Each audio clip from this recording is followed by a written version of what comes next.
ڕێبەری گەلان عەبدوڵڵاوە جەلان تێکچوونی هاوسەنگی سروشت و ڕوودانی کارەساتەکان دەگەڕێنێتەوە بۆ ئەو قازانجە فراوانەی دەست سیستەمی سەرمایەداری دەکەوێت هۆشداری جدی دەدات ئەگەر کۆمەلگا نەگەڕێتەوە بۆ کۆمەلگای ژینگەی و دەسەڵاتدارەکان دەست لە قازانجە فراوانەکانیان هەڵ نەگرن ئەوە ڕوبڕووی کارەساتە گەورەکان دەبنەوە بێگومان سروشتیش وەڵامی دەبێت بۆ ئەم دۆخە چونکاویش زیندووە و مێشکی هەیە سنووری هەیە سەبریشی تا شوێنێکە لە شوێن و کاتی خۆیدا وەڵامی دەبێت کاتێکیش سروشت سەبری نەما سەیری فرمێسکی مرۆڤ ناکات هەروەها دەڵێت پێویستە مرۆڤ لە بیری نەکات کە ئەڵقەکانی ژینگە بەرهەمی ملیۆنان ساڵن زیانەکانی 5,000 ساڵی ڕابردوو بە تایبەتی لە 200 ساڵی ڕابردوودا وەک پچڕاندنی هەزاران ئەڵقەیە کە بە درێژایی ملیۆنان ساڵ دروست بوون کە ئەمە لە ماوەیەکی زۆر کووردا ڕوویداوە و کاردانەوەی شکاندنی دەستپێکە بۆ چارەسەرکردنی کێشە و قەیرانە ژینگەیەکان یەکێکی تر لەو چارەسەریانەی ڕێبەرۆجەلان لە تێزەکانیدا دەیخاتە ڕوو بریتیە لە نەتەوەی دیموکراتی کە شێوەیەکە لە بەڕێوەبەرێتی لە ناو سیستەمی مۆدێرنتەی دیموکراتیدا کە تەواو پێچەوانەی دەوڵەت نەتەوەیە و هاو ئاهەنگە لەگەڵ سروشت و ژینگە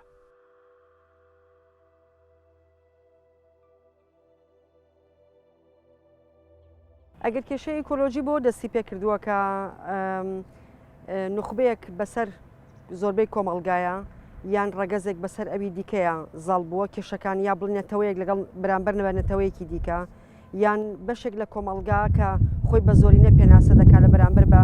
کەمینێکی کۆمەڵگا ئەگەر کێشە ئیکۆلۆژیەکان لەو پێناسەیەوە لەوەوە سەرچاوی گرتووە ئەوە نەتەوەی دیموکراتی لە ڕوانگەی نەتەوەی دیموکراتی کێشە ئیکۆلۆژیەکان دەتوانێت بە شێوەیەکی دیکە لە ڕوانگەیەکی دیکەوە یان بە پێچەوانەوە بکاتەوە چۆن بۆ نمونە نەتەوەی تێگەیشتنی نەتەوەی دیموکراتی خۆی لە خۆیدا دیموکراتیزەکردنی هەموو ئەو کایانەیە کە نەتەوەیەک یان کۆمەڵگایەک دەتوانێت بە پێناسەی جیاواز بەو فرەچەشنەیە کە هەیە بتوانێت پێکەوە بژی لە ڕاستیە هەم پێکەوە بژی هەم دەرفەتی خۆ بەڕێوەبردننی هەبێ هەم دەرفەتی خودژێنی هەبێ هەم دەرفەتی کێشەکردنی هەبێ دەرفەتی خۆڕێخستنکردنی هەبێ لەبەرەوە خودژێنی بەڕێوەبەری خۆی لە خۆیان ژیانێکی ئیکۆلۆژیانەیە ئەمە دەتوانێت لە ئاستی خێزانێکی شابێ دەتوانێت لە ئاستی کۆمەڵگەیەکی شابێ لە ئاستی بەشێک لە کۆمەڵگەیەک لە ناو کۆمەڵگەیەکی گەورە شابێ لەبەرەوە نەتەوەی دیموکراتی لە ڕاستیە ئاسۆییکردنەوەی پەیوەندەکانی نێوان ڕەنگەکانی کۆمەڵگایە واتە دوورکەوتنەوەی کۆمەلگا لەو پەیوەندی شاقوڵی کە لە نێو کۆمەلگایە هەیە و سەر بنەمای لە ناوبردننی بەشێک لە بەرامبەر بەشێکی دیکە شێوەی گرتووە ئەمە کێشێکی گەورەی لە ڕۆژهڵاتی ناوەڕاستە بەگشتی لە ڕۆژهڵاتی ناوەڕاستە و بەگشتی لە دنیاە تا ئاستێک دەتوانم بڵێم هەر ماوە ئەم کێشەیە لە تەنانەت لەو دنیایی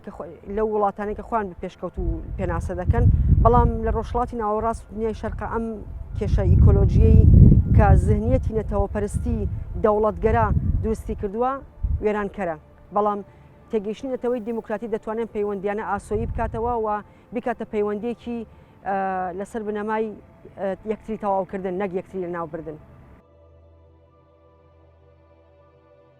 لە بەرامبەر ئەو مەترسیە گەورە و ترسناکانەی پیشەسازی گەرایی سەرمایەداری بۆ ژینگە و لایەنەکانی دیکەی ژیانی دروست کردووە بۆ دەربازبوون لەو دۆخە ڕێبەر ئۆجەلان لە تێزەکانیدا پیشەسازی ئیکۆلۆژی وەک بڕبڕەی پشتی مۆدێرنتەی دیموکراتیک پێشنیاز دەکات و دەڵێت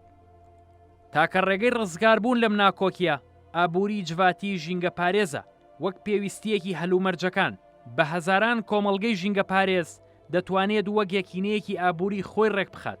هەروەها ئەو جواتە ئیکۆلۆژیانەی لەسەر بنەمای یەکینەی کشت و کاڵیە ژینگەیەکان دروست دەکرێن بناغەی تازەگەری گوندیشن واتە گوند یاخود گوندە هاوچەرخەکان بەو سیفەتەی جواتی بژینگە پارێزن وەک یەکینەی ئابووری خاوەن پێوانەی ئیکۆلۆژی دەتوانن سەر لە نوێ هەبوونی خۆیان بەدەست بهێننەوە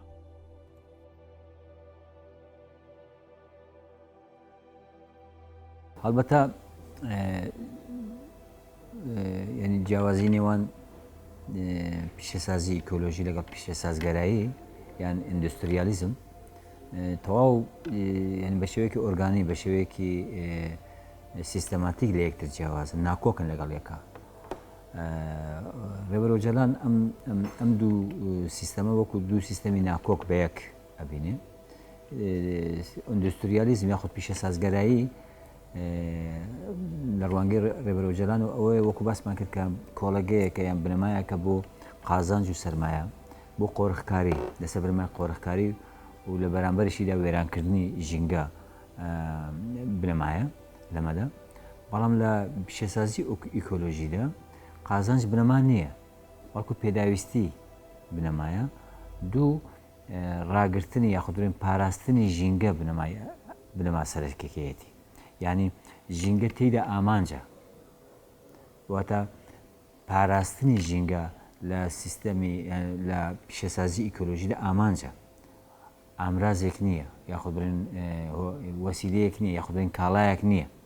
بەڵکو هەموو ئەو بەرهەمەی کە بەرهەمیش دێنرێ لەسەر ئەوە بێت کە چۆن ژینگە ئەپارێزێ. ئەمە خاڵێکی زۆر بنچینەیە لە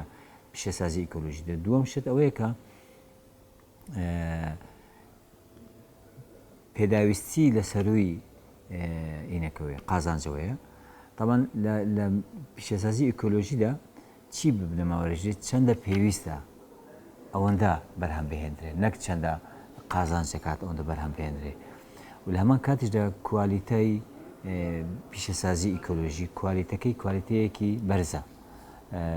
لەبەرەوەی کە لەگەڵ خۆیان تێکدانی ژینگە بە بنەما وەرناگرێت، باکو پاراستنی ژینگە بە بنەما وەردەگرێت، لەبەر ئەوەیە کە هەر کارگەیەک، هەر دەستکاریکردنێکی سروشت، هەر نزیک بنەوەیەک لە سروشت لەوەدا یعنی یەکەم پرسیاری ئەوەیە کە ئایا ژینگە تێکەدە یان تێک نادا، ئایا تایبەتمەندی ئیکۆلۆژیەکان لە هەر بابەتێکدا تێکێدا یان تێکی نادا. لەبەرەوە بنەمای یەکەم ئەمەیە. طبعاً لە پیشەسازی ئیکۆلۆژیدا مرۆڤ تایە سەنتەر نییە، بەڵکو مرۆڤ وەکو ئەندامێکی ناو ئیکۆسیستەم وەکو یەک کەسێکدا، وەکو یاخود بڵێن توخمێک لە توخمەکانی ئیکۆسیستەم هەڵسوکەوتی لەگەڵدا ئاکرێ، بەو مانایە کە ئەو مافەی نییە کە چۆنی دەوێ، چۆن حەز دەکات، چۆنی قازانجە بۆی بەو شێوەیە هەڵسوکەوت لەگەڵ ژینگە بکە. ئەمە تەبان ئەمەش وا دەکات کە شاری لە پیشەسازی ئیکۆلۆژیدا شاری ژینگەیی، گوندی ژینگەیی سەر لە نوێ بنیاتنانەوەی کشت و کاڵ لە وەکو خاڵی ئینی یەکەم یان سەرچاوی یەکەمی بژێوی و ژیان گوزەران جارێکتر بنیاد بنرێتەوە. کاتێک چەمکی ئەخلاق لە ناوچوو کێشەکانی ئیکۆلۆژی دەست پێ دەکەن، سروشتی وێرانکەر جێ بە سروشتی ئافرێنەر لێژ دەکات، پیسکردنی ئاو و هەوا و خاک، وێرانکردنی ژیانی زیندوو دەبێتە یەکێک لە خۆ بنەڕەتیەکانی کۆمەڵگەی مرۆڤ. لە بەرامبەر ئەو شێوازە کۆمەڵگەیەدا کە سەرمایەداری لە ڕێگەی زانستگەرایی و شێوازەکانی بەڕێوەبردننی سیستەمەکەی و یاساکانی ئەوە بنیادی ناوە و بۆ دەربازبوون لەم قەیرانە ڕێبەر ئۆجلان پێشنیازی کۆمەڵگەی دیموکراتی ئیکۆلۆژی یان بنیادنانی کۆمەڵگەی ئەخلاقی سیاسی دەکات و لەم بارەیەوە دەڵێت ئەوەی لە بنەڕەتدا کۆمەڵگەی لەسەر پێهێشتوتەوە و درێژەی پێدەدات سیستەمی یاسایی و مافی دەوڵەت نییە، بەڵکوم ئەخلاقە. قوڵایی قەیرانی هەر کۆمەڵگەیەک گرێدراوی ئاستی داڕوخانی ئەخلاقیە. پەیڕەوکردنی یاساکان لە میانەی زەبری دەوڵەتەوە پێناسە دەکرێت، بەڵام لە ئەخلاقدا بەڕێوەبردن و جێبەجێکردنی زۆرە ملیانە جێگەی باز نییە. وەک چۆن بەبێ زۆربوون، پاراستن و خۆراک کۆمەڵگە ناتوانێت بەردەوام بێت، ئەوە کۆمەڵگەش بەبێ ئەخلاق بەردەوام نابێ.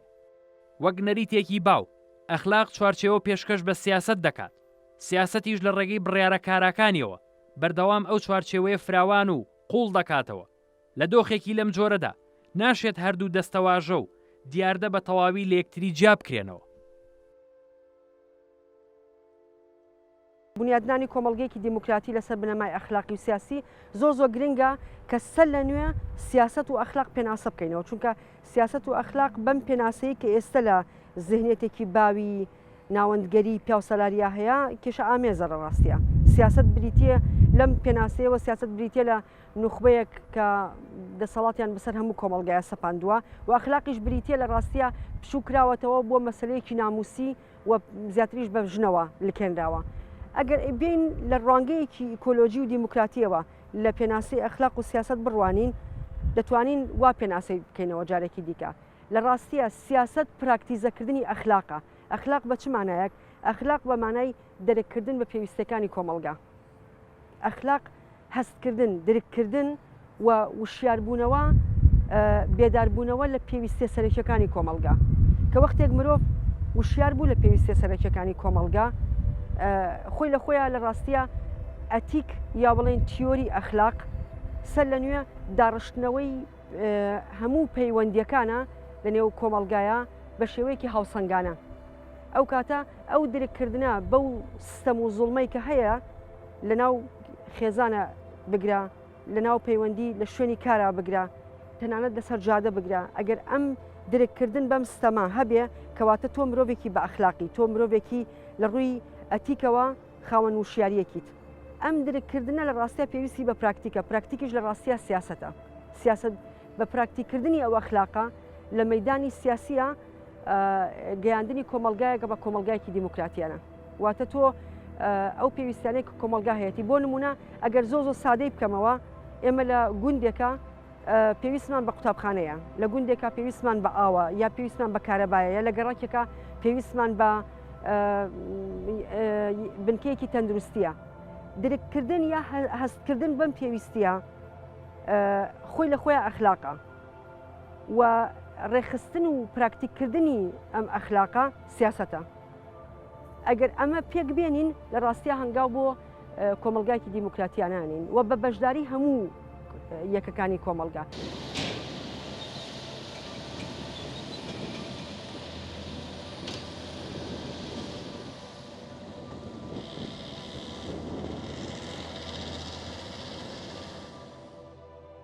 تێکچوونی خودی وێرانکاریە ئیکۆلۆژیەکان تێکچوونی ئەخلاقە یعنی ئەگەر ئێمە بچینە ئەو بەری پرسیارەکەەوە قسەکە بکەین کەی ئەخلاق تێکچوو ئەخلاق ئەو کاتە تێکچوو کە زنیەتی پیاوسەلاری سەری هەڵدا کە زنیەتی پلەداری سەری هەڵدا چینایەتی دەوڵەت سەری هەڵدا لەبەرەوە بوو ئەوەی ئێمە ئەخلاق جارێکی دیکە ببێتەوە میکانیزمەیەکی چالاکردنەوەی کۆمەلگا بۆ بەشداریکردن لە سیاسەتە دەتوانێت خزمەت بەوە بکە کە کۆمەلگا ببێتەوە کۆمەلگایەکی دیموکراتیانە ببێتە کۆمەلگایەکی ئیکۆلۆژیانە کەواتە دەتوانم ینی بڵێم کە چەمکی ئەخلاق بەو پێناسەیی کە ڕێبەر ئۆژەلان پێناسەی دەکا تەواو هاوتەری بە یا بڵین تەواوکەری یەکتریە لەگەڵ ڕوانگە ئیکۆلۆژیەکەیە واتە ئەخلاق ناتواندێ بەجیا لە تێڕوانینە ئیکۆلۆژیەکە مامەڵی لەگەڵا بکرێت.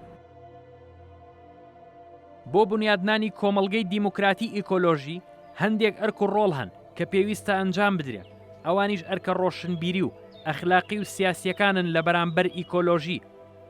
ئەم ئەرکانش گرنگە ببنە پێشەنگی هۆشیارکردنەوەی کۆمەلگا بەرامبەر مەترسیەکانی سەرژینگە و کۆمەلگا. ڕێبەر ئۆجەلان لەم بارەیەوە دەڵێ هاوبەشێتی هەر یەکینەیەک لە ئەرکە ڕۆشنبیری و ئەخلاقی و سیاسیەکاندا وەک پرەنسیپێکی بەهادارە پێویستە هەوڵە ڕۆشنبیریەکان کار و خەباتەکانی زانست و زانیاری لە چوارچێوەی کۆمەلگەی ئەخلاقی و سیاسی پێش بخرێت کە دۆخی بنەڕەتی هەبوونی سروشتی کۆمەڵایەتیە وشیاری کۆمەڵایەتی کە لە وشیاری ژینگەیی بێبەش بێت ئەوە لە هەڵوەشانەوە و گەندەڵبوون ڕزگاری نابێت وشیاری ژینگەیی وشیاریەکی سەرەکی ئایدۆلۆژی وەک ئەو پردەیە کە لە نێوان سنوورەکانی فەلسەفە و ئەخلاقدایە. ئەبەتە کە پرسی ئیکۆلۆژی بۆچی ئەم پرسە دەرکەوتووە ڕێبەر ئۆجەلان پێی وایە کە ئیندوستریالیزم بۆ خۆی سیستەمێکی نائەخلاقیە ناویژدانەیە سیستەمێکی ناکۆمەلگاییە کە لە بەرامبەر ژینگەدا پەیڕێ بکراوە لەبەرەوە ڕێبەر ئۆجەلان کاتێک کە دەیەوێت بنیاتنانی سیستەمێکی دیکە ینی سیستەمێکی دیکەی ئەلتەرناتیڤ وەکو تێزێک دەردەخاتە پێش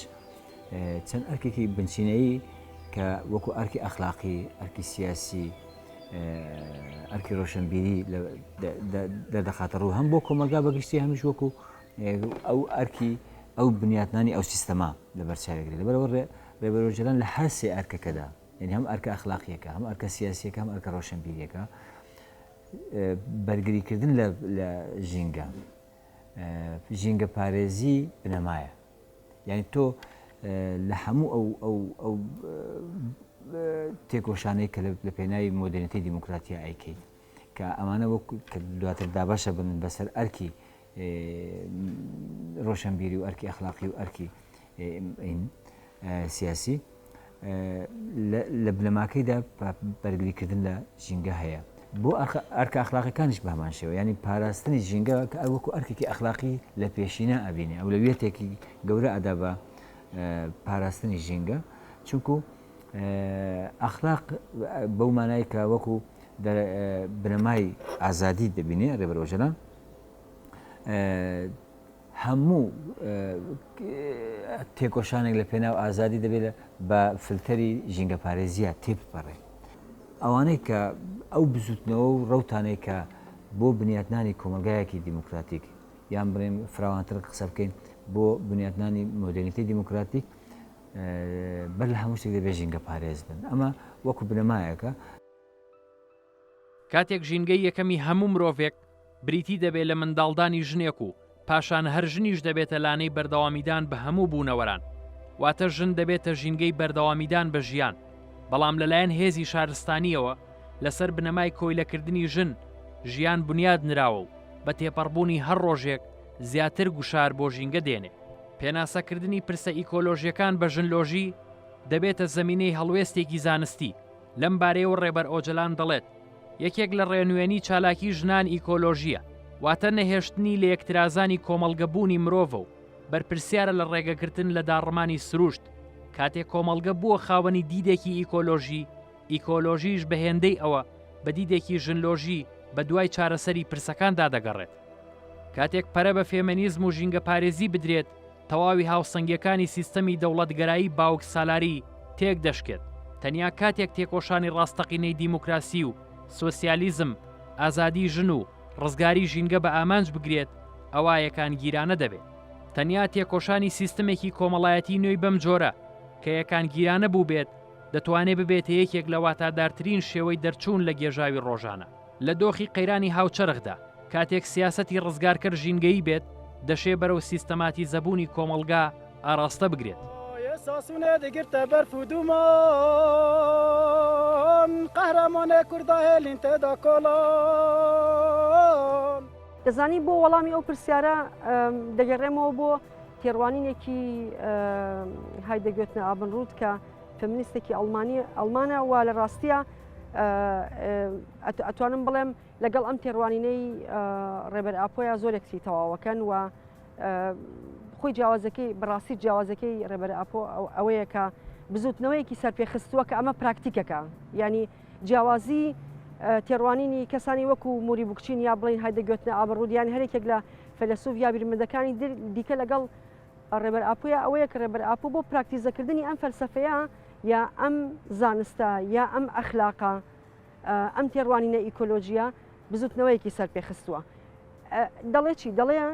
ژن لە تاریکترین کونجکەکانی یا بڵێن لە تاریکترین گۆشەکانی مێژووە شاردراوەتەوە مێژووی شارستانی مێژووی تاریککردنی ناسنامەی ژنە پێگەی ژنە عەقڵی ژنە ڕۆحی ژنە و هەبوونی ژنە کەی زانستێک خزمەتی بەوە کرد کە ئەم تاریکی ڕۆشن بکاتەوە ئەو کاتە دەستی کردووە بە یەکەم قۆناغی ڕووناکردنەوەی مێژووی نەنووسراو لەبەرەوە ئازادکردنی ژن یا ڕوونکردنەوەی ڕاستی ژن کە لە مێژووە لە تاریکترین گۆشەکانە چاواشەکراوە ناسنامەکەی بناغی وەکو بناغی یەکەمین دانێ بۆ چارەسەرکردنی کێشەی ئیکۆلۆژی لەبەرەوە ئەو پێناسەیە کە دەڵێ دوو کێشەی کە ئێستا لە سەدەی 21ەکە کێشەی ژن و کێشەی ئیکۆلۆژی دوو کێشەی استراتیژین کە دەبێت پێویستیان بە چارەسەری بە پەلە هەیە بە هەنگاوی بە پەلەی چارەسەری هەیە و لە ڕاستیە پێویستی بە ڕۆشنگەری فکری هەیە مەگەر بە ڕۆشنگەریەکی فکری فراوان بتوانین ئەمە بکەین لەبەرەوە هەر خودی فەلسەفەکەی ڕێبەر ئاپۆ بەشێکی گەورەی سەرڕاستکردنەوەی ئەم کێشە گەورەی ئیکۆلۆژیە کە پەیوەستە بە پرسی ئەتوانم بڵێم پرسی زێنیەوە زیاد لەوەی کە پرسی ژن بێ لە ڕاستیە پرسی ژن نییە پرسی سیستەمە پرسێکی زێنیە پرسێکی بنیادیە بنیادی هزریە و بێ دەستبردن بۆ چارەسەرکردنی ئەم پرسە لە ڕێگ و ڕیشەوە ممکن نییە کە کێشەی ئیکۆلۆژیەکان چارەسەر ببێ.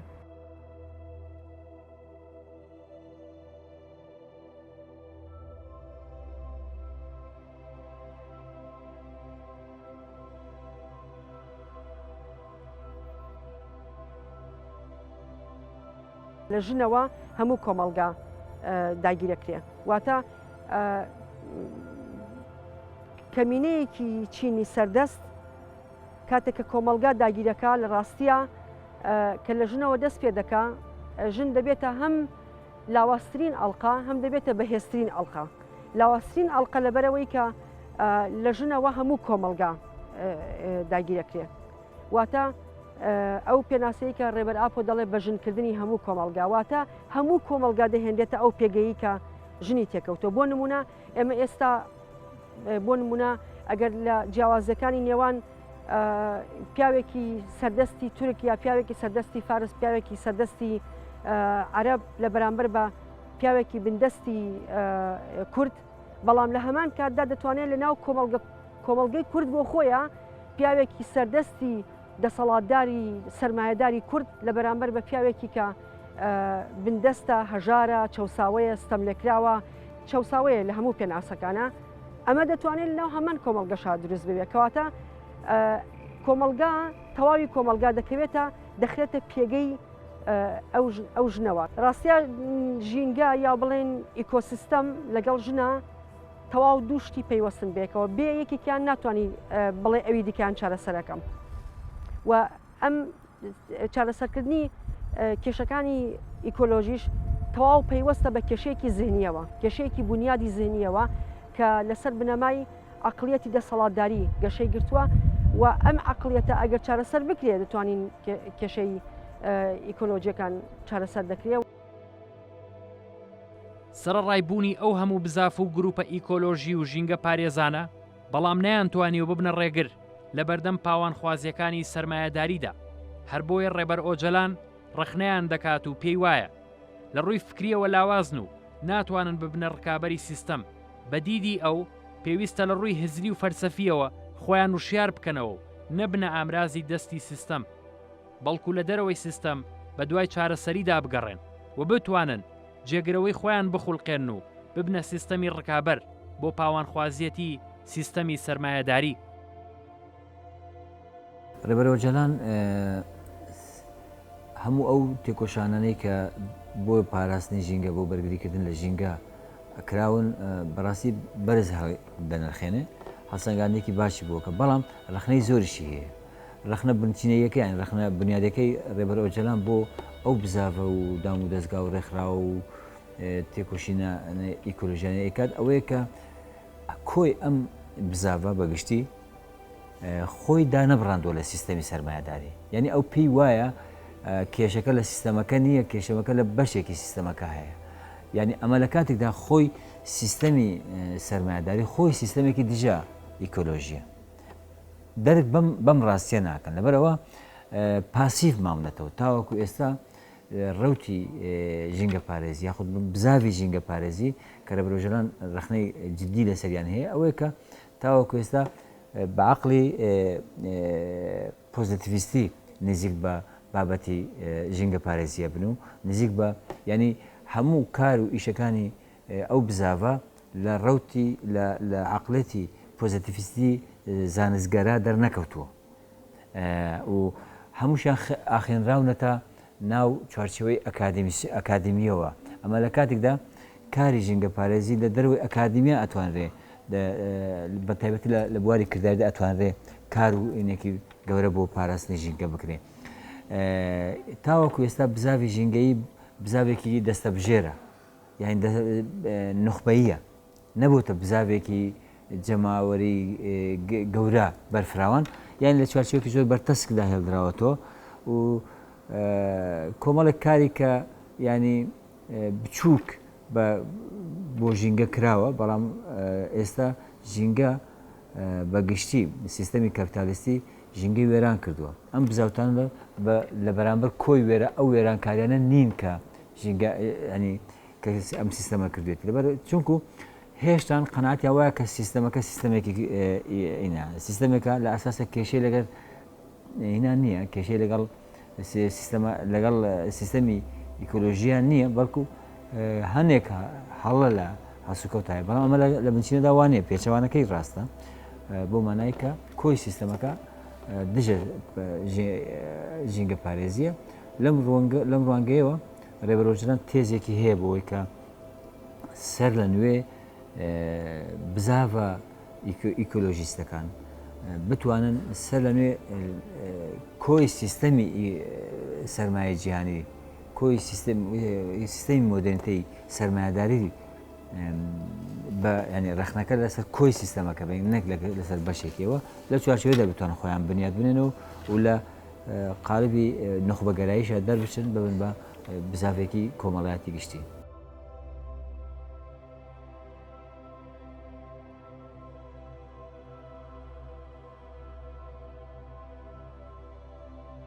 یەکەم ئەو پێی وایە کە دەبێ جیاوازەکان لەوایە کە یەکەم دەسەڵاتداری و دەوڵەتی خسۆتە ژێر پرسیارەوە و ئەو تێڕوانینەی کە شارستانی دەبێ بە پێچەوانەوە بخوێنرێتەوە ئەمە زۆر زۆر گرنگە. دووهەم لە پەیوەندی ژن و پیاوە پەرەدان بە هاوژیانی ئازاد ینی هەر بۆ خۆی دەستەواژەی هاوژیانی ئازاد هاوژیانی ئیکۆلۆژی تێڕوانینێکی تەواو نوێیە لە هیچ شوێنێکی دیکە لە ڕاستیان نەبیستراوە.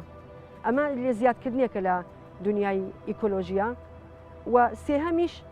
پەیوەستکردنی زانستی ئیکۆلۆژی بە زانستەکانی دیکەوە کارکردنی ینی کارکردنی ئیکۆلۆژی بەتەنیا ناتوانێت کار بکە ئەگەر لەگەڵ زانستەکانی دیکەیە پێکەوە کارکردنی نەبێ.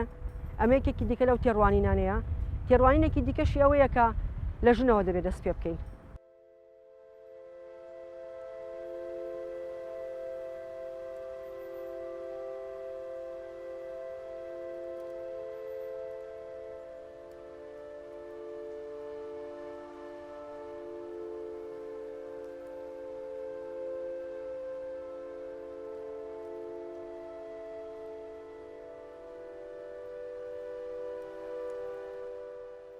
یعنی شتی هەرە جیاوازەوەی کە پرسی ژینگەی خستۆتە چوارچێوەی سیستەمێکەوە یعنی ئەوەی کە ژینگە تێکەدا سیستەمێکە بۆ پاراستنیشی پێویستی بە سیستەمێکی دیکە هەیە. ئەمە خاڵە بنچینەیەکەیەتی لە بڵێن کە جیایە کاتۆ لەگەڵ هەموو ئەو ئیکۆلۆژیستانەی کە ڕێبەرۆژدان بیدەکات. دووەم پرسیان بڵێن بزاوتی ئیکۆلۆژیستی ڕزگار کردووە لە دەیوە ڕزگاری کە لە هەموو ئەو تێڕوانینە زانستگەرە پۆزتیڤیستانەی کە ناهێڵن ژینگە پارێزی ببێتە ڕەوتێکی کۆمەڵایەتی. خاڵێکی دیکە کە ڕێبەرۆژەران پرسی ژینگە ئاگرێتە دەست لە دوو تەوەرەوە ئەیگرێت دەست. یەک پرسە لە ڕووی میژوویەوە ینی ڕێگەڕیشە میژوویەکەی باسەکە لەکوێوە ژینگە تێکەچێت لەکوێوە ژینگە تێک چووە. دووش لە ڕوو کۆمەڵناسیەکەیەوە ینی بابەتی ژینگە بابەتێکی کۆمەڵناسی ئەبینێ بەر لەوەی بابەتێکی سەرف بڵێن زانستگەرا ببینێ یاخود بڵێن بابەتێکی چوارچێوەدار لە ناو ئینی ئەکادمیا ببینێ. ئەمەە خاڵە بنچینەیەکێتی لە هەمووشی گرنگتر ڕێبەرۆژدان سیستەمێکی ئیکۆلۆژی ئەلتەرناتیڤ پێشکەش دەکا سیستەمێکی ئیکۆلۆژی ئەلتەرناتیڤ پێشکەش دەکا بەو مانایە کە چۆن بتوانێت کۆمەلگایەکی ببێتە کۆمەلگایەکی ئیکۆلۆژیک تاکێکی ئیکۆلۆژیک بنیاد بنێ ینی کێشەی ئیکۆلۆژیە دانابڕێنێ لە کێشە کۆمەڵایەتەکان لە کێشە سیاسیەکان لە کێشەی میلیتاریزم لە کێشەی ئەندستریالیزم لە کێشەی شارسازی لە کێشەی هەموو ئەو کێشانەی دیکەی کە هەیە دای نابڕێنێ لە ئەمە خاڵێکی گرنگە بەڕێ من ینی پەیوەست یاخود بڵێن عیلاقەداربوونیان پەیوەندیداربوونی پرسی ژینگە بە هەموو ئەو پرسانەی ترەوە کە بۆ منە بە مەسەلەی شەڕ مەسەلەی میلیتاریزەکردن هەمووی ئەوانە بەشێکن لە تێکدانی ژینگە. لەبەرەوە ڕێبەرۆژەران ژینگە پارێزی لە سیاقی مێژوویەکەی یەک لە سیاقە کۆمەڵناسیەکەشیەوە دەیبینی و ژینگەی کۆمەڵایەتی لە ژینگەی سروشتیش دانابڕێنێ یان تەنیا ڕەخنە ناکە بەڵکو ئەلتەرناتیڤیش دەخاتە ڕوو.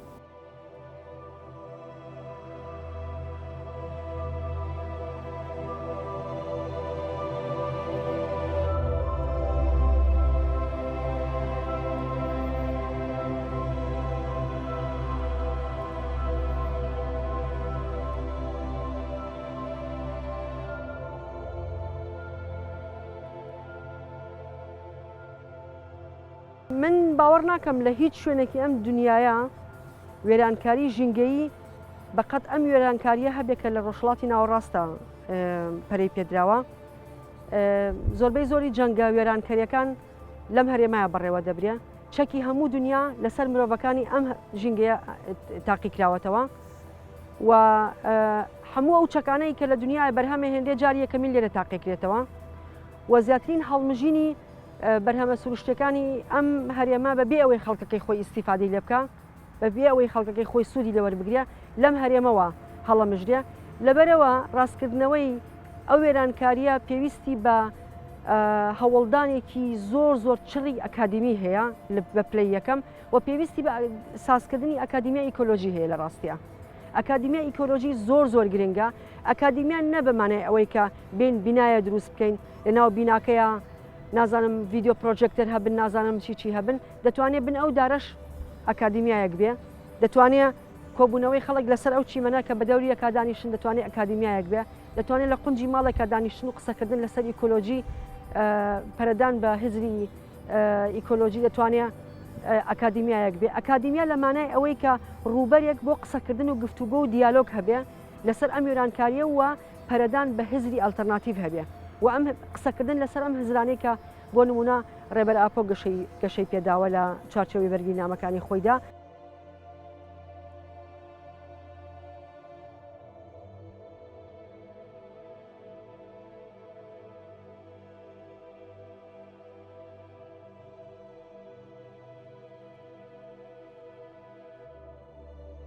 بەڕای من ینی لە باشووری کوردستاندا وەکو ئێوە باستان کرد ئەنی باشووری کوردستان پێویستی بەڕاستی بزاوێکی گەورەی ژینگە پارێزیە. ئێستا کۆمەڵێک ڕێکخرا و دەستگای زیینگەی هەن، بەڵام بەڕاستی بە گشتیان کارێکی ئەو تۆ ناکەن کە ئەو مەترسیە گەورەیە کە ئێستا لەسەر ژینگەی کوردستانە هەیە کە دەتوانم بڵێم مەترسیدارترین دۆخە تاوەکو ئێستا لە ڕۆژهەڵاتی ناوەڕاستە مەترسیدارترین دۆخ لە کوردستانە هەیە. ینی جگە لە نەخۆشیە بڵێن جەستەییەکان کە بەسەر مرۆڤداتە لە شێر پەنجە و بوارەکانی دیکەی نەخۆشەکانی تر کە بەسەر لە ناو کۆمەلگایمە زۆر زیادی کردووە، کۆی ژینگەکە تێکچووە. ینی ژینگەی کوردستان وێران بووە. ینی جیاوازێک لەوە ناکرێت کە شوێنی کارگە لەکوێ بێ، شوێنی ژیان لەکوێ بێ. ینی کارگەکان ئێستا لەناو ئەو شوێنان کە کۆمەلگای مرۆڤی ئەنی کۆمەلگای تایە، خەڵکی تایە، دانیشتوانی تایە. ینی ئەمە خاڵێکی گرنگە. لەبەرەوە پێی بەڕای من دەبێت لە دوو ئاستا کارێکی چڕوپڕ بکرێت کە یەکتر تەواو بکرێت. یەک لە ئاستە فکرەکەیە واتە هوشیاری ژینگەیی بڕاو بکرێتەوە لە ڕێگەی بەرنامە، سیمینار، کۆڕ، کتێب، نامیرکە، گۆڤار، ڕۆژنامەی تایبەت بە ژینگە دەربچێ و پەروەردە ینی بەردەوام و لە نێو خوێندنگادا لە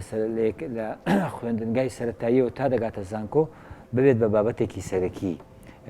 پەروەردە و فێربوون لە هەمان کاتدا